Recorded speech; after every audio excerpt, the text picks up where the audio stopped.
हनुमान चालीसा का प्रभाव एक बार की बात है। एक छोटे से गांव में एक लड़का था जिसका नाम आरव था। आरव पढ़ाई में तेज था, लेकिन जब भी परीक्षा का समय आता उसका आत्मविश्वास डगमगा जाता। उसकी माँ ने उसे कई बार कहा था, बेटा जब भी डर लगे तो हनुमान चालीसा का पाठ कर लिया करो, इससे मन शांत रहेगा और डर भाग जाएगा। लेकिन आरव ने इसे कभी गंभीरता से नहीं लिया। एक दिन आरव की बोर्ड परीक्षा थी। रात भर पढ़ाई के बावजूद वह बेहद घबराया हुआ था। उसकी माँ ने कहा, आरव आज रात हनुमान चालीसा पढ़कर सो जाना, डर और चिंता गायब हो जाएगी। आरव ने माँ की बात मान ली और पहली बार हनुमान चालीसा का पाठ किया। रात का अनुभव, जब आरव सोने गया उसने एक सपना देखा। उसमें एक विशाल तेजस्वी प्रकाशमय व्यक्ति उसके पास आए। उनका रूप दिव्य था और उनकी मुस्कान बेहद सुकून देने वाली। वह हनुमान जी थे। उन्होंने कहा, डरो मत आरव, जब भी तुम्हें लगे कि कोई मुश्किल है मेरा नाम लो, हनुमान चालीसा पढ़ो और तुम्हें अपनी शक्ति का एहसास होगा। सुबह उठते ही आरव को एक अजीब सी ऊर्जा महसूस हुई। उसने परीक्षा से पहले फिर से हनुमान चालीसा का पाठ किया। परीक्षा हॉल में पहुंचते ही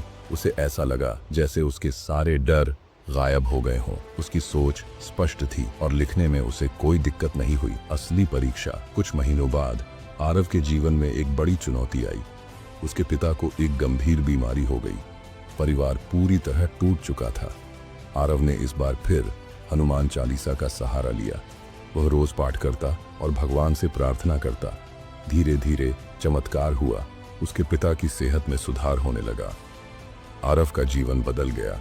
इस घटना के बाद आरव ने हर दिन हनुमान चालीसा पढ़ने का नियम बना लिया। उसने महसूस किया कि हनुमान चालीसा न केवल उसके डर को दूर करती है, बल्कि उसे मानसिक शांति और आत्मविश्वास भी देती है। उसने अपने दोस्तों को भी यह बात बताई और जल्द ही उसका पूरा दोस्त समूह हनुमान चालीसा का पाठ करने लगा। शिक्षा। इस कहानी से हमें यह सीख मिलती है कि हनुमान चालीसा केवल एक पाठ नहीं है, ये आत्मविश्वास, साहस और शांति का स्रोत है। जब हम इसे पूरी श्रद्धा से पढ़ते हैं तो हमारी सारी परेशानियां और डर अपने आप दूर हो जाते हैं। हनुमान जी हमेशा अपने भक्तों की रक्षा करते हैं।